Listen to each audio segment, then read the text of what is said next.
Madison Reedy's on the other side of me. Hi, Madison. We're Hello. going to go back to our lead story tonight, which was the Fonterra result. You were at the media conference.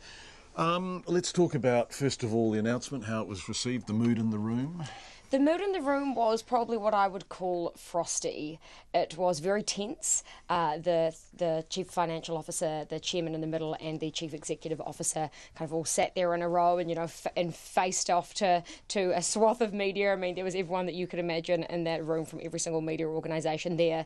That was only about 2 hours after they announced that $196 million loss, which we expected. So analysts and investors aren't all too gutted about that. And there were some one-offs in there, right? The day known and the being made. Exactly, and we knew all of that. We knew all of that at the half year as well. And I said last night that what they say and how they say it is more important. And what they said was good. The market was pretty happy with that. They said that they would review that being made investment and every single other asset, joint venture, partnership, company that it owns, every single thing it has a hand in, it's going to relook at it. So that was taken well. But there was certainly an elephant in the room, or an elephant not in the room, I should say. The former Chief Executive, Tao Spearings, was not there. Those results were on his shoulders and he didn't front to them today. The chairman didn't even say whether or not he was asked to front those results. And I also asked the chairman a question, John Manahan, at the press conference today. This was certainly what I would call a frosty response.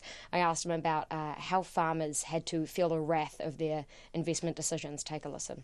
To what extent do you believe that your shareholder farmers have had to subsidise the poor investment decisions made by previous members of the board? We had to make a very tough but necessary decision to support the relative strength of our balance sheet.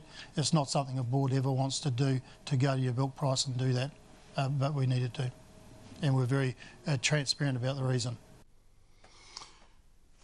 Are they transparent? Is it persuasive? In Annika Smith's story at the top of the checkpoint, we had analysts saying Fonterra are getting really good at selling us kind of rhetorical good intentions, but it's the delivery we want to see now. There was certainly a lack of detail. When they even mentioned that review, they didn't say, what measures would be involved in that. I asked all of the three that were sitting there too what they would ask of all of their joint ventures, partnerships and all the companies that they have stakeholdings in. They didn't say what they would be asking. They did mention with being made that it had a new chief executive, so things weren't all too bad there, but they certainly...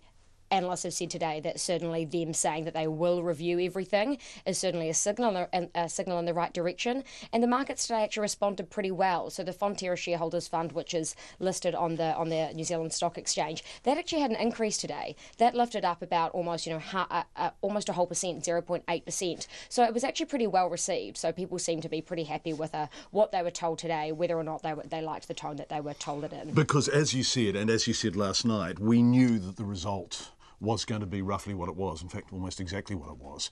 What we didn't know was how Fonterra was going to persuade their shareholders, the market and everyone really that they knew what they were doing, and I hate this phrase, I apologise, going forward. You've told me off for saying that before. It's an appalling phrase. In the fine print as well, there was a little bit more. So obviously, they want to increase their earnings, and the way that they say they plan to do that is by reducing its debt levels. So one thing that wasn't so good in the results today as well was that their gearing ratio, which is their debt to equity ratio, was nearing 50%. It was sitting at about 48%. Now that's increased in the past 2 years. So it increased last year. It's increased again, and we've heard this before. So obviously they plan to reduce it. That's how they plan to kind of turn this company around, less reliance on debt and on banks. But we've heard this before. In 2016, the former Chief Financial Officer, not the one that they have now, he told Radio New Zealand, he told us that that they wanted to lower that debt down to 40 to 45%. It's exactly what the Chief Financial Officer said today. So how they plan to achieve that. They didn't actually give us much detail on that when we did push them on it. And they also plan to reduce their capital expenditure. So that's something that came out of the investor briefing call that an analyst told me today. They didn't actually tell that to the media today.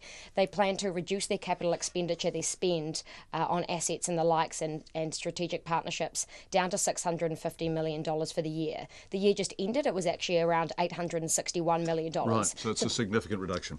And over $200 million reduction there. Okay, very quickly, because we have to move on, but farmer reaction, shareholder reaction? Farmer shareholder reaction, well, most of that's seen on the NZX Farmer Shareholder Fund, so that actually increased. Pretty happy. I haven't spoken to any farmers. Eric Frickberg was all over that with the rurals, but we certainly did hear from the chairman of the farmers' side of Fonterra, and that he said disappointed, where to from here. Okay, thanks, Madison. Of course, Fonterra is such a big company. How did this impact on the rest of the market today? Markets closed up. The NZX Top 50 index was up, which would have been driven by that shareholder fund too. So it closed up 0.6%. That's 53 points to 9,248. New Zealand dollars buying at 65.6 US cents, 91.2 Australian, bit of a drop there, and 50.2 British pence. Nice work, Madison Reedy. And as Madison said, Eric Frickberg will have more on this on Morning Report tomorrow in the Rurals News. Thank you.